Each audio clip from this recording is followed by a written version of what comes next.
안녕하세요. 여러분은 혹시 사랑이 뭐라고 생각하시나요?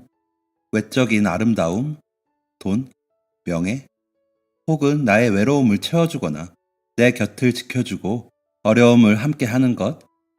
사랑이란 것은 사람들마다 각자 다른 모습으로 다가오지요. 사람이 누군가를 사랑하려 할 때 가장 먼저 눈에 보이는 게 외면이라고 생각하는 저는 어린 시절 저의 흉물스러운 외면 때문에 제 부모에게조차 사랑받지 못해 버려졌다고 생각했어요. 그래서 유독 외모에 자신이 없고 한때는 제 얼굴을 원망하고 혐오하기까지 했던 저의 인생이 180도 뒤바뀌는 일이 일어났죠.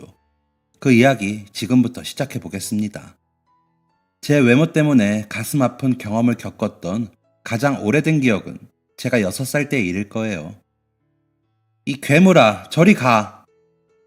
그때 저에게 물건을 집어던지며 정말 두려움에 소리를 지르던 아이의 얼굴을 잊을 수가 없어요.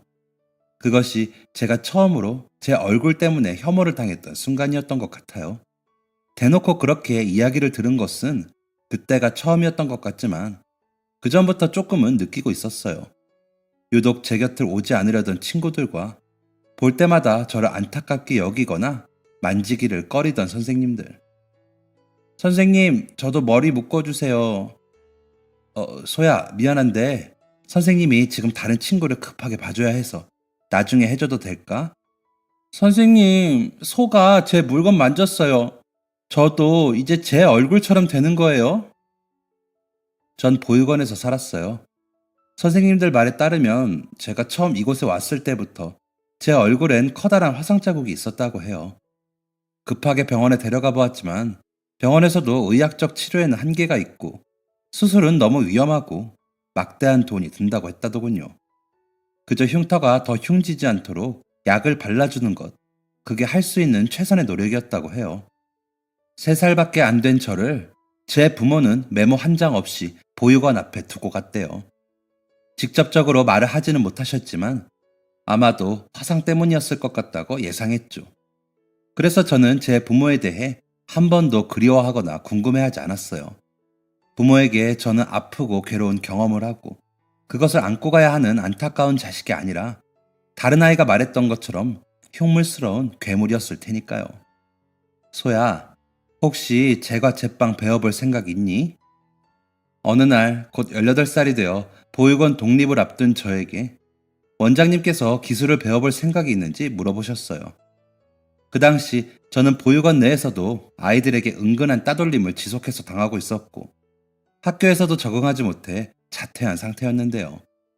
등하교를 하는 길에도 사람들의 수군거림이 너무 심해서 검정고시를 준비하며 보육원에 혼자 틀어박혀 지내고 있었거든요. 그런 제가 안타까웠는지 비용은 걱정 말고 지원해 주시겠다며 물어보시더라고요. 네가 요리도 곧잘 도와주고 지난번에 보니까 빵 만들 때도 즐거워 보이더라고. 그리고 빵은 사람과 많이 대면하지 않고도 일할 수 있으니까 앞으로 네가 직장을 구할 때도 도움이 될 것 같은데 어떠니? 사실이었어요. 보육원에서는 1년에 두어 번 제과점에서 봉사자분들이 와서 같이 빵 만들기 수업을 해주고 계셨거든요.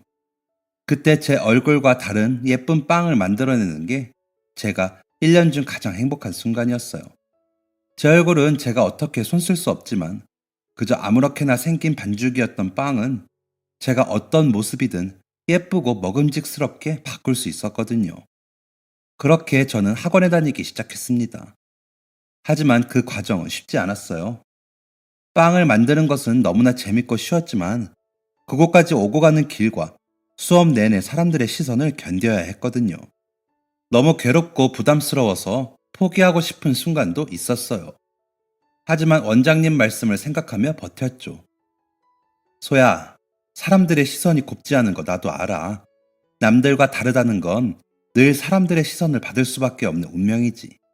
하지만 소야, 그런 사람들 때문에 네가 좋아하는 것을 너 자신을 포기하면 안 돼. 너라도 언제나 너의 편이 되어주고 응원해줘야지.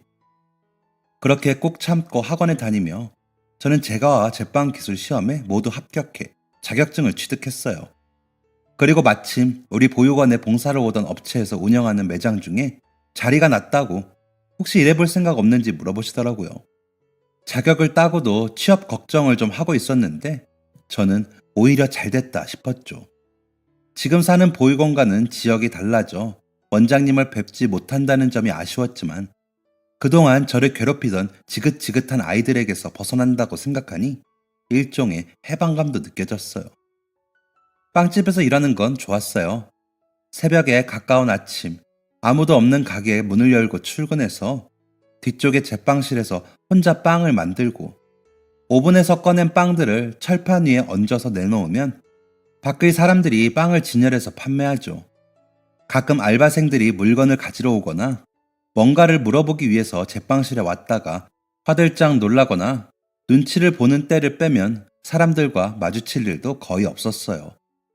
그러던 어느 날 알바생이 화장실에 간 사이에 밖에서 손님이 부르는 소리가 났어요. 마침 사장님 부부도 자리를 비우신 터라 매장에 아무도 없나 보더라고요. 어떡하지 하며 고민하다가 결국 밖으로 나갔어요. 아, 안녕하세요. 안녕하세요. 죄송한데 혹시 아이스 커피 한 잔 주실 수 있으실까요? 지금 아르바이트 분이 화장실에 가셔서 그럼 좀 이따가 다시 주문할게요. 혹시 그럼 여기 일하시는 제빵사님 맞으신가요? 네, 맞아요. 이야기 많이 들었어요. 빵을 너무 예쁘고 맛있게 만드신다고 칭찬 많이 하시던데요. 감사합니다. 이상했어요. 그분은 제 얼굴을 보고 흠칫 놀라거나 인상을 찌푸리지 않았거든요. 이런 경험은 처음이라 저는 어떻게 행동해야 할지 몰라서 당황해하고 있었어요. 혹시 매장에 슈크림빵 있나요? 네? 네, 있어요. 제가 맹인이라 눈이 안 보여서 그런데 계산은 이따가 할 테니 하나 가져다 주실 수 있을까요? 아, 그제야 알았어요. 이 사람 눈이 안 보여서 나를 똑바로 볼 수 있었구나. 그래서 내 얼굴을 보고 놀라거나 혐오스럽게 생각하지 않을 수 있었구나. 처음이었어요. 나를 보고 이야기하는 사람. 얼굴로 나를 먼저 판단하거나 편견을 갖지 않고 진짜 나와 이야기하는 사람이요. 그러면 안 되는 거 알지만 그 사람이 앞이 보이지 않는다는 이야기를 들으니 마음이 편해지더라고요. 그럼 앉아서 드실 수 있게 접시해 드릴까요? 네, 그렇게 해주시면 좋을 것 같아요. 네, 그럼 자리로 가져다 드릴게요. 의자랑 테이블은 저쪽인데 혹시 같이 가드릴까요? 아니에요. 저 여기 자주 와봐서 혼자서도 갈 수 있어요. 감사합니다. 저는 빵과 포크, 나이프, 물티슈까지 준비해서 그분의 자리로 가져다 드렸어요. 그분은 고맙다고 인사를 하였고 잠시 후 알바생이 나오면서 저는 다시 제빵실 안으로 들어갔죠. 그 후에도 그 사람은 종종 매장에 왔었는데 저도 모르게 어느새 그 사람을 기다리고 있더라고요. 제빵실 안에서 귀를 기울이며 그 사람 목소리가 들릴 때마다 슬쩍 고개를 빼서 그 사람을 보기도 하고 아무도 몰래 제가 자신 있는 빵들을 그분 자리로 가져다 주기도 했어요. 그럴 때마다 그 사람은 언제나 밝은 얼굴로 저와 대화해 주었고 늘 친절하고 상냥하게 저를 대해 주었어요. 아마도 어느 순간부터인가 저는 그 사람을 좋아하게 된 것 같아요. 그리고 알고 보니 그 사람도 저와 같은 마음이었더라고요. 어느 날인가 그날도 몰래 빵을 가져다 주었는데 그 사람이 말하더군요. 혹시 시간 되시면 퇴근하고 여기 앞에 있는 공원 가실래요? 날씨도 정말 좋고 만들어주신 빵이 거기서 먹으면 더 잘 어울릴 것 같아서요. 수줍은 듯 이야기를 하는 그 사람에게 저는 당장이라도 좋다고 하고 싶었지만 문득 제 얼굴 때문에 이 사람 역시 수군거림을 듣진 않을까 걱정이 들었어요. 그래서 고민하던 차에 다시 한번 그러더군요. 혹시 남자친구 있으시거나 결혼을 하셨거나. 아니요, 아니에요. 남자친구도 없고 결혼도 안 했어요. 그게 아니라, 그럼 제가 눈이 안 보여서 그러신 걸까요? 만약 그게 아니고 같이 가고 싶으신데 다른 이유로 그러신 거라면 저는 다 괜찮습니다. 그냥 그렇다고요. 아니에요. 눈이 안 보여서라니요. 감히 제가 어떻게. 갈게요. 같이 가요. 이 사람도 이렇게나 용기를 내주었는데 저도 거기에 응답하고 싶었어요. 어쩌면 결점이라고 볼 수 있는 자신의 문제를 아무렇지 않게 드러내는 점도 저와는 달라서 멋있어 보였고요. 그리고 다시는 없을지 모를 기회일지 모르잖아요. 놓치고 싶지 않았어요. 그렇게 저희는 퇴근하고 어스름한 노을이 지는 여름공원을 한참을 걸었어요. 가져간 빵과 음료를 벤치에 앉아서 나누어 먹기도 하고 수많은 이야기를 노을이 지나고 해가 질 때까지 했죠. 이렇게나 말이 잘 통하는 사람은 처음이었던 것 같아요. 그 사람과 이야기하는 내내 아, 이런 게 사람과 대화를 하는 거구나. 처음으로 제가 보통의 사람이 된 것 같았어요. 그렇게 저는 그 사람과 종종 시간을 같이 보냈어요. 저보다 5살이 많은 그 남자는 현재 번역 일을 하고 있다고 했어요. 여러 가지 책과 글을 점자로 번역해서 만드는 일을 하고 있었죠. 큰 돈이 되는 일은 아니라고 했지만 그래도 점자 교육을 위한 수업도 하고 있어서 굶지 않을 정도로 돈을 벌고 있다고 했죠. 그렇게 저희는 자주 만나서 시간을 보내게 됐고 어느새 사랑에 빠졌어요. 그렇게 1년이 지난 어느 날 제가 그 사람에게 물었어요. 혹시 결혼에 대해서 어떻게 생각해? 결혼? 응, 그냥 어떻게 생각하는지 궁금해서. 그는 잠시 대답을 망설이더군요. 아, 내가 괜한 말을 꺼냈구나 하며 후회하고 있었어요. 미안, 당장 하자는 건 아니었어. 그냥 대답 안 해도 돼. 아니야, 그런 게 아니라 사실 전부터 해야 할 말이 있었는데 네가 어떻게 받아들일지 몰라서 못했어, 사실. 전 그 사람의 입에서 어떤 말이 나올지 몰라 두렵고 긴장됐어요. 하지만 그가 저에게 한 말은 제가 예상하지도 못했던 이야기였습니다. 사실 소가 일하는 그 빵집 우리 부모님이 하는 곳이야. 그전부터 부모님한테 네가 성실하고 빵도 예쁘고 맛있게 잘 만든다는 이야기를 들어서 먹으러 갔었어. 네가 만든 빵에는 너의 정성과 고운 마음씨도 함께 느껴졌어. 그래서 그 후로도 종종 네가 일하는 시간에 갔었고 보이지 않는 곳에서도 늘 성실한 너한테 자꾸 관심이 가고 어느새 좋아하게 되었어. 상상도 못했어요. 사장님 부부가 남자친구의 부모님이었다니. 깜짝 놀라 할 말을 잃었죠. 계속 말해야지 고민했는데 타이밍을 놓쳤어. 나 혼자 너를 먼저 알고 있었다고 하면 어떻게 생각할지도 모르겠고 또 그 가게가 우리 부모님이 하신다는 게 그렇게 중요한가 싶기도 했었고 여러 가지 고민을 하다 보니 이렇게까지 되었네. 미안해. 처음부터 이야기했어야 하는데. 아니에요. 놀라긴 했지만 상대가 어떻게 받아들일지 몰라 두려워서 비밀을 안고 사는 거 어떤 기분인지 알 것 같아요. 그는 결혼에 대해서는 긍정적이라고 했어요. 그래서 저희는 우선 부모님께 허락받기로 했죠. 며칠 후 부모님께 인사를 드리러 갔어요. 하지만 안 된다. 내 눈에 흙이 들어와도 절대 안 돼. 고아에다가 어머니 아버지 처음이었어요. 그의 그렇게 화난 모습. 부모님의 말문을 막으며 소리를 매섭게 지르더군요. 그러더니 서둘러 저를 자리에서 데리고 나왔어요. 걱정 마. 부모님은 내가 어떻게든 설득해 볼게. 그리고 만약 그렇게 설득해도 안 된다면 그냥 우리 둘이 결혼하자. 앞으로 가족이 되는 건 우리잖아. 멀쩡히 있는 부모님을 등지다니. 저는 어떻게든 그를 설득하고 싶었지만 그의 생각은 완고했어요. 다음 날 출근을 하니 사장님들이 저를 기다리고 있더군요. 그동안 보육원 출신에다가 다른 곳에서 일할 것도 없고 해서 봉사하는 마음으로 받아준 건데 어떻게 그 얼굴로 우리 아들을 꼬실 수가 있어? 죄송합니다. 난 이 결혼 절대 반대야. 절대 안 돼요. 소가 좋은 사람이고 성실한 사람인 거 알아요. 하지만 우리 아들 결혼 상대는 절대 아니야.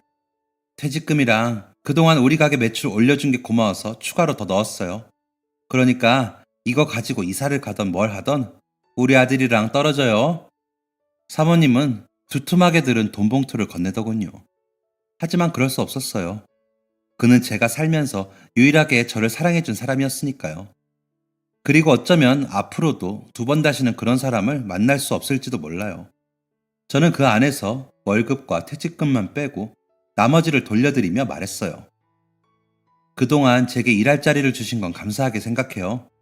하지만 저도 그에 보답하기 위해서 그동안 열심히 일했습니다. 그리고 두 분께는 정말 죄송하지만 저도 아드님을 아주 많이 좋아해요.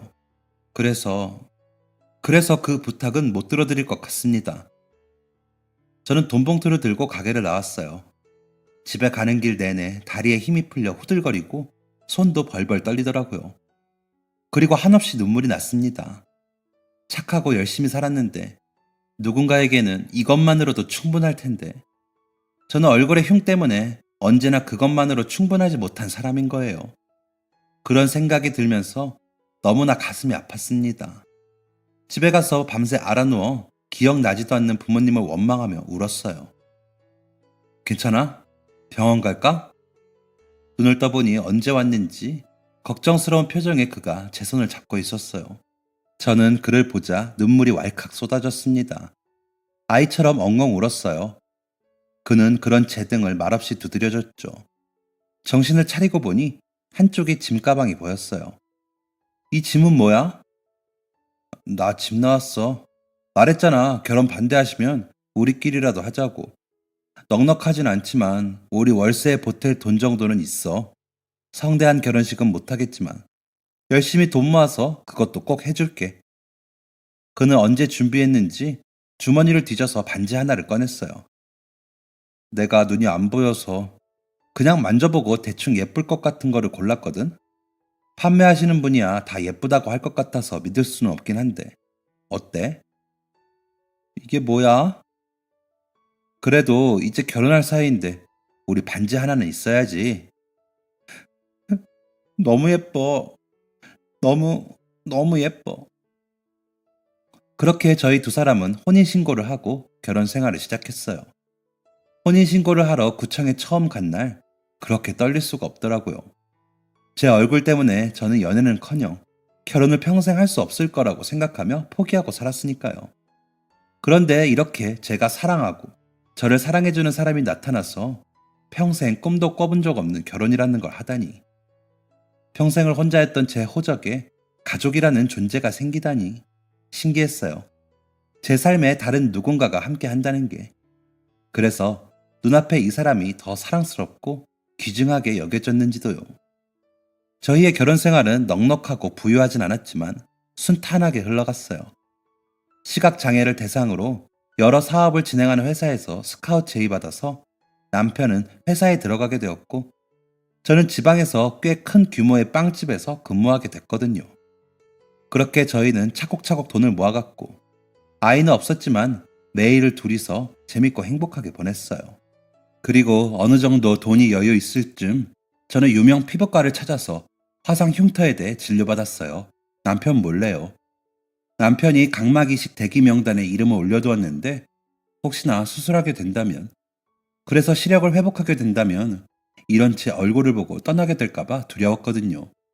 하지만 병원에서 말한 재생 치료를 받은 후에도 크게 나아지는 점은 없었어요.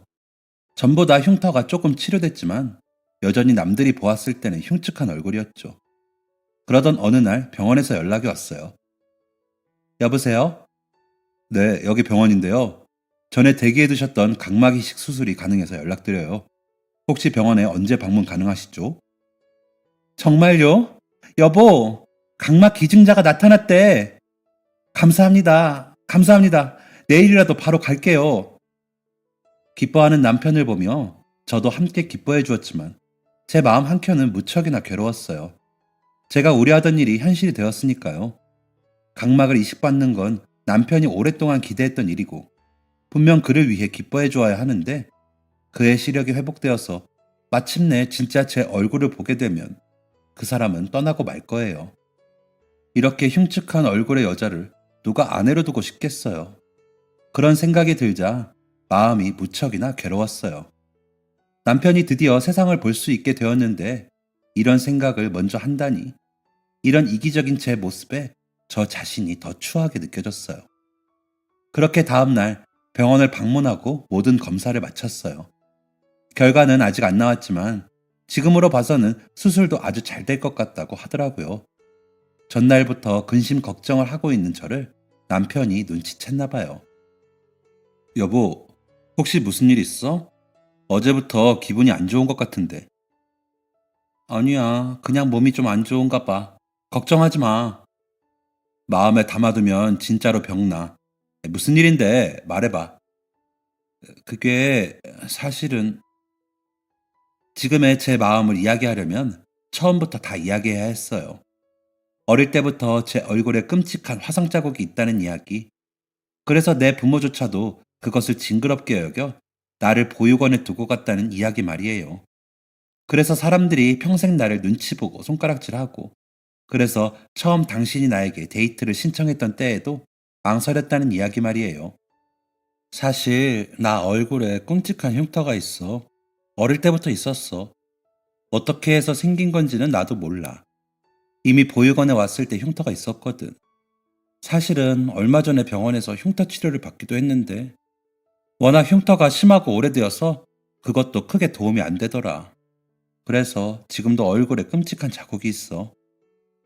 저는 잠시 숨을 고르기 위해 말을 멈췄어요. 제 얼굴의 흉터만큼 추악한 마음을 먹은 이야기를 그에게 해야 했거든요. 당신이 각막 기증받게 되었다고 했을 때 물론 기뻤어. 근데 이내 두려워지더라. 무서웠어. 당신이 눈이 보이게 되면 이제 앞이 보이게 된다면 내 얼굴을 보게 될 거고 그럼 나를 떠날 거야. 이 얼굴을 보고 도저히 살 수는 없을 테니까. 미안해. 처음부터 얘기했어야 하는데 내가 일부러 당신을 속였어. 이런 내 모습을 당신이 앞이 안 보인다는 점을 악용해서 속인 거야. 미안해. 정말 미안해, 여보. 잘한 거 하나 없는데 왜인지 눈물이 쏟아졌어요. 지금 울고 싶은 사람은 제 남편일 텐데 남편의 말문을 막아놓을 만한 말을 던져주고는 제가 울고 있었죠. 그런데 그가 제 손을 잡으며 말하더군요. 여보, 아니야. 나라도 숨길 수 있는데 단점이 있다면 숨겼을 거야. 누구나 그렇잖아. 사람이라면 다들 내가 사랑하는 사람에게 잘 보이고 싶고, 그래서 내 못난 점은 숨기기도 하잖아. 당신이 잘못한 게 아니야. 그리고 내가 당신을 사랑하지 않게 될 거라니, 떠날 거라니, 말도 안 돼. 나는 어떤 순간에도 당신을 사랑할 거야. 그 어떤 순간에도. 남편은 저를 안아주었어요. 그리고 우리 둘은 서로를 아는 채로 엉엉 울었습니다. 그리고 그로부터 일주일 후 저는 의사로부터 전화를 받게 되었어요. 여보세요? 네, 천홍식 보호자님 맞으시죠? 네, 맞아요. 무슨 일이시죠? 저 얼마 전에 검사해드렸던 천홍식 환자분 담당 의사인데요. 네네. 선생님, 결과 나왔나요? 결과는 어제 나왔는데요. 결과 알려드리려고 환자분께 연락드렸는데 수술을 안 받으시겠다고 하시더라고요. 네? 보호자님과 상의해보라고 말씀드렸는데 왠지 안 했을 것 같아서 연락드렸어요. 이 수술 받으시려고 오랫동안 기다리셨잖아요. 결과도 너무 잘 나와서 당장이라도 수술이 가능하신데 갑자기 거부하시는 이유가 무엇인지 해서요. 아니에요, 선생님. 수술 받을 거예요. 남편한테는 제가 이야기할 테니까 가능한 가장 빠른 날짜로 수술 잡아주세요, 선생님. 그럼 일단 알겠습니다. 남편분과 상의해보시고 연락 주세요. 네, 알겠습니다. 감사합니다. 남편이 수술을 거부했다니 이유는 알 것 같아요. 저 때문이겠죠. 바보 같은 사람. 저 때문에 그렇게 오랜 시간 기다린 수술을 거부하다니요. 그동안 앞이 안 보여 답답하고 힘들었던 모든 시간을 고작 저 하나 때문에 다시 평생을 그렇게 살겠다니요. 저는 퇴근하고 온 남편과 이야기를 나누었습니다. 여보, 병원에서 전화 왔어. 수술 안 받겠다고 했다면서? 들었어? 맞아. 내가 안 받겠다고 했어. 나 때문이지? 내가 걱정해서 그런 거지? 아니야, 여보. 나 때문이야. 내가 수술한다고 하면 당신 계속 불안할 거잖아. 내가 수술 받는 순간부터 수술하고 회복된 후에도 계속 혹시 내가 떠날까봐 불안할 거잖아, 당신. 난 당신을 불안하고 불행하게 만들고 싶지 않아. 내가 당신을 괴롭게 만드는 게 싫어. 내가 싫어서 그런 거니까 나 때문이야. 이 바보같이 착한 사람. 남편은 대체 왜 이렇게까지 착한 걸까요? 저는 남편의 등짝을 찰싹 때리면서 말했습니다. 여보, 당신이 그렇게 오랫동안 바라던 거잖아. 나 때문에 그걸 포기한다면 난 그게 더 괴로울 거야. 그러니까 수술 받아. 당신이 수술을 받는 게 내 마음이 덜 괴로워. 그러니까 나를 위해서라도 수술 받아. 수술하고 나서 당신이 나를 떠날지 아닐지는 그 후에 생각하자. 지금은, 지금은 그냥 이 수술에만 신경 쓰자. 여보, 당신이 왜 그런 걱정을 하는지 모르겠지만, 아니, 그동안 너무 힘들게 살았으니까 당연히 그런 걱정이 있을 수 있겠네. 그렇지만 난 절대로 당신을 떠날 리 없어. 당신의 얼굴을 보게 된다고 해도 나는 절대로 당신을 사랑하는 일을 멈추지 않을 거야. 남편의 그런 말을 들으니 고마웠어요.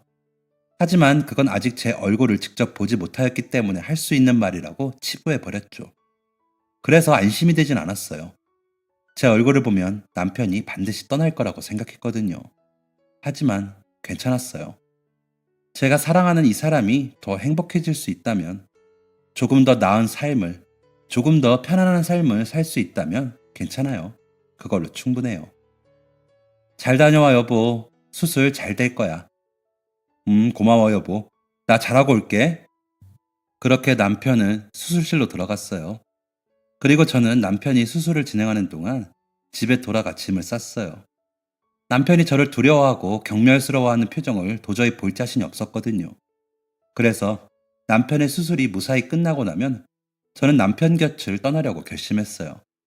미리 준비한 이혼 서류에 도장도 찍어 식탁 위에 올려뒀죠. 이제 남편이 흉측한 저 없이 완전히 새로운 삶을 살기를 바랐거든요. 꽤 긴 수술 시간이 끝나고 병원에서 수술이 무사히 끝났다는 연락이 왔어요. 저는 남편에게 마지막 인사를 전하기 위해 병원으로 향했죠. 이제 막 수술을 마친 남편은 회복실에 누워 있었어요. 저는 아직 마취가 채 풀리지 않은 남편의 손을 잡고 마지막으로 그의 얼굴을 바라보았죠. 이제 두 번 다시 볼 수 없을 거라고 생각하며 마지막으로 그의 속눈썹 하나까지 제 눈에 꼼꼼하게 담았어요. 여보, 수술 잘 됐대. 회복하고 나면 앞으로 웬만한 건 다 잘 보일 거래. 수술 너무 잘 됐대. 분명 기뻐야 하는데 나는 왜 이렇게 슬프지? 역시 나는 얼굴만큼 마음도 못 됐나 봐. 미안해. 그리고 그동안 고마웠어. 나 당신 만나고 처음으로 사랑이 뭔지도 알게 됐고, 가족이 어떤 건지도 알게 됐어. 당신은 나한테 처음으로 생긴 가족이야. 고마워, 그동안. 그동안 나에게 이렇게 많은 걸 줘서. 저는 쏟아지는 눈물로 남편이 덮고 있는 이불을 적시며 다시 한번 그의 손을 꼭 잡았어요. 정말 고마워, 여보. 당신은 괜찮다고 했지만 그건 아직 내 얼굴을 못 봤기 때문에 할 수 있는 말이야. 내 얼굴을 보고 나면 당신이 어떤 표정을 지을지 너무 두려워. 그래서 도저히 당신이 눈 뜨는 걸 기다릴 자신이 없어. 그렇게 사랑하는 당신이 나를 보고 더 이상 웃지 않게 될까봐, 나를 끔찍하게 여기게 될까봐 너무 두려워. 잘 있어, 여보. 이제 정말, 진짜로 행복해. 저는 마지막 인사를 하고 병원을 떠났어요. 그리고 남편의 눈이 회복될 동안 그를 도와줄 사람이 필요했기 때문에 저와 결혼을 하기 위해 의절했던 그의 부모님에게 연락을 드렸죠. 안녕하세요, 어머니. 저 소희입니다. 뭐? 네가 감히 여기가 어디라고 전화해? 혹시 내 아들한테 무슨 일 생긴 건 아니겠지? 죄송해요, 어머니. 누가 네 어머니야?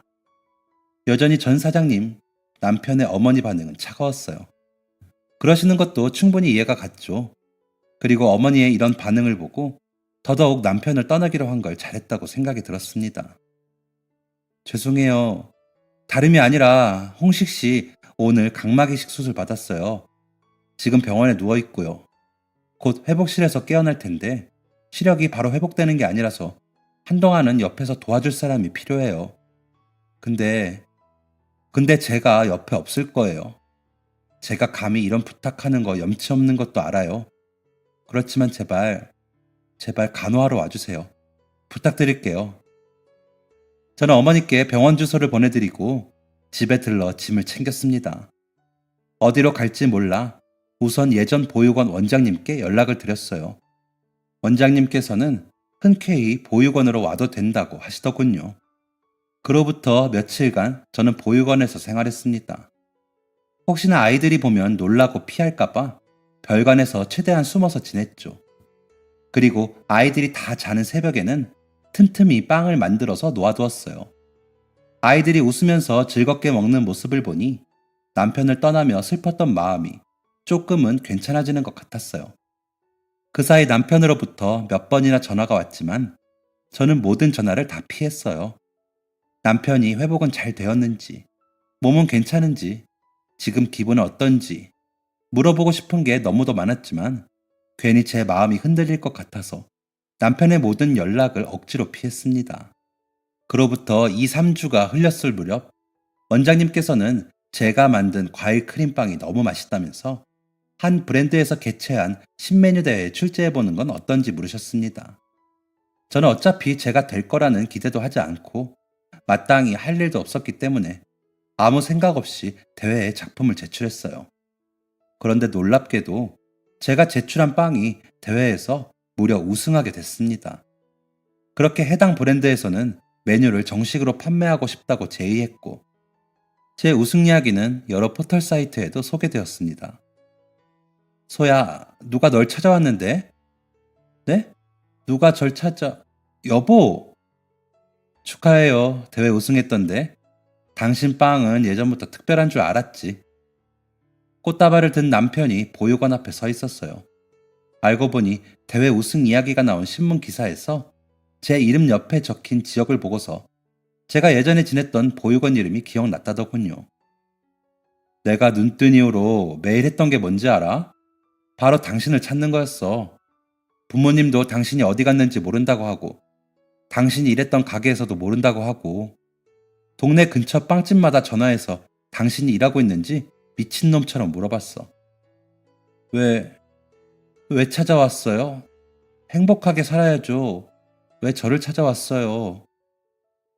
저는 다급하게 남편이 보지 못하게 손으로 얼굴을 가렸어요.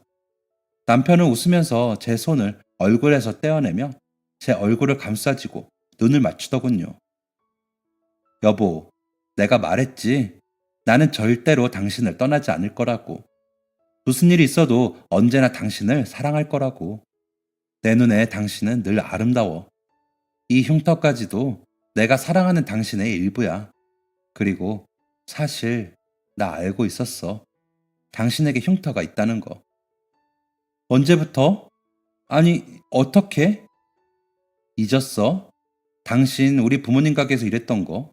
부모님에게 들었지.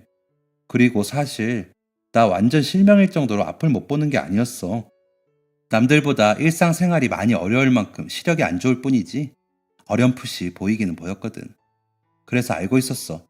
그리고 당신 얼굴 만질 때마다도 알았고.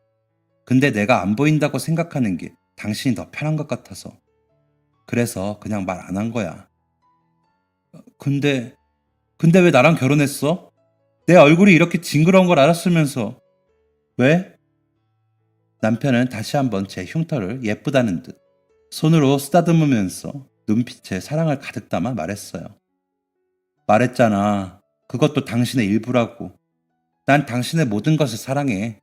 내가 사랑하는 건 당신이란 사람이야.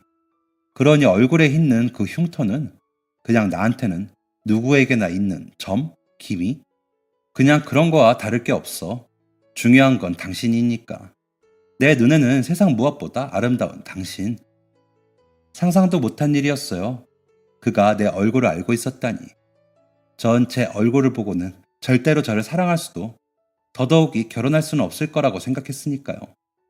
근데 그는 아니었어요. 내가 그를 내 얼굴을 못 봐서 나를 사랑한다고 멋대로 판단하고 있던 사이 그는 내가 가진 모든 결함을 알고도 나를 사랑하고 있었던 거예요.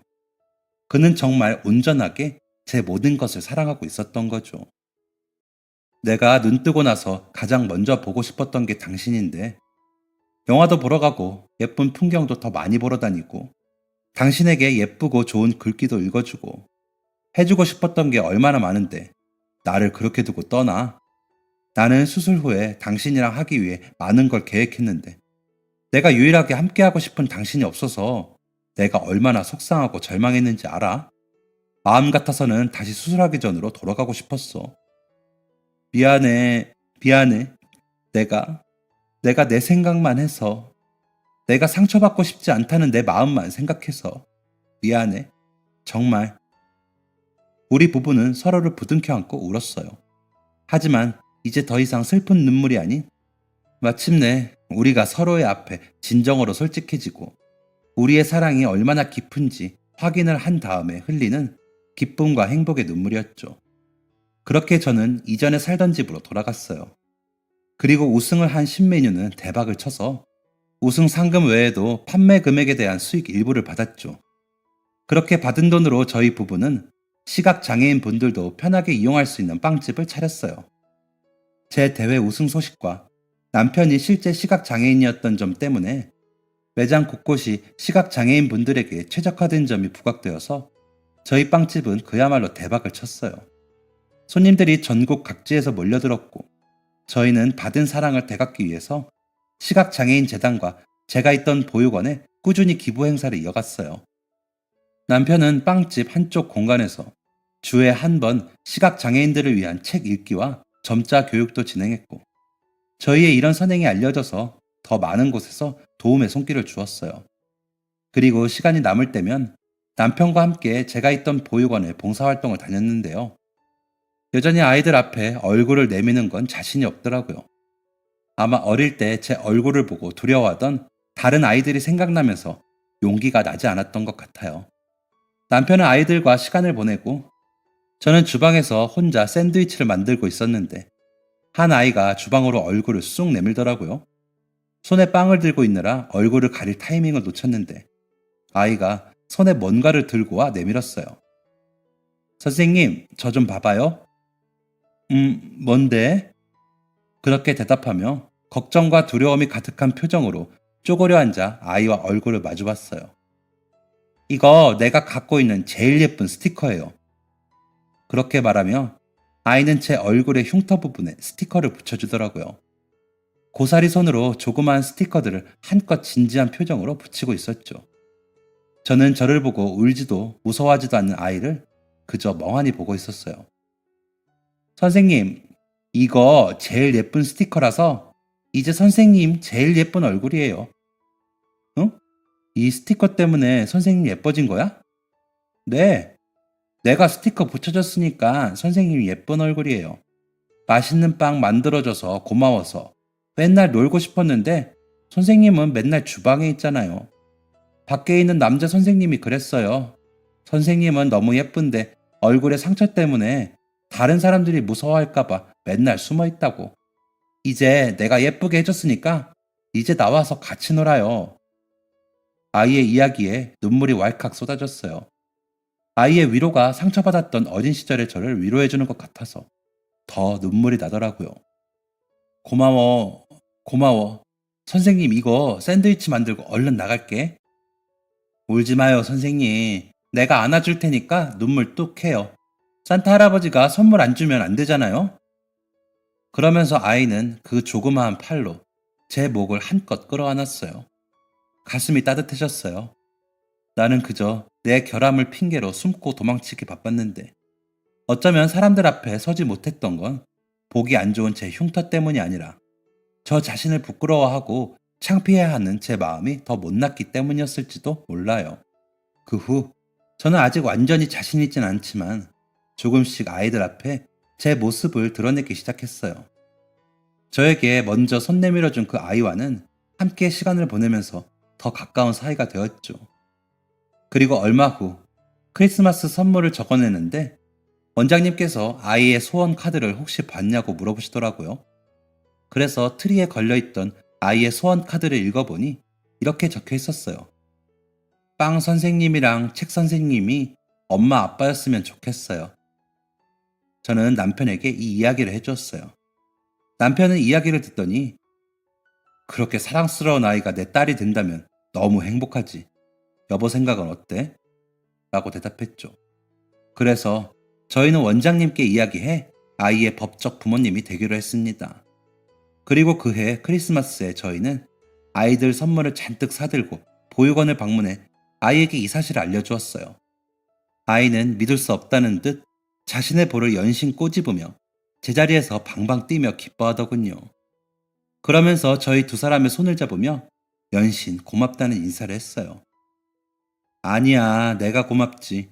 희망이는 선생님을 예뻐지게 해줬는걸. 아, 이제 선생님 아니고 엄마라고 불러도 되는데. 어때? 아이는 처음 만난 그때처럼 저를 꼭 껴안아줬어요. 고마워요, 엄마. 라고 인사하며 말이죠. 그렇게 저희는 새 가족을 맞이했어요. 딸과 함께하는 일상은 날마다 너무 행복했고, 남편은 금세 딸 바보가 되었어요. 저는 소중한 가족들 덕분에 이전보다 제 외모를 덜 부끄러워하게 되었죠. 이런저런 치료법도 계속 시도해보고, 최근에는 메이크업 학원에 다니며 최대한 커버할 수 있도록 메이크업 강의도 듣고 있어요. 다음 달에는 아이와 같이 해외 유명 디저트를 먹어보러 유럽 여행을 가기로 했는데요. 제가 이렇게 활동적으로 살게 될 거라고는 생각도 못했는데, 모두 제 곁에서 제가 밝은 곳으로 나아갈 수 있게 손잡아주고 이끌어준 남편과 아이 덕분이에요. 남편은 요즘 일보다 어떻게 하면 매일 아이와 재밌게 보낼 수 있을까를 연구하느라 더 바쁜 것 같아요. 수술 이후에 연락을 주고받게 된 남편 부모님과도 이제는 간간히 안부 인사를 드려요.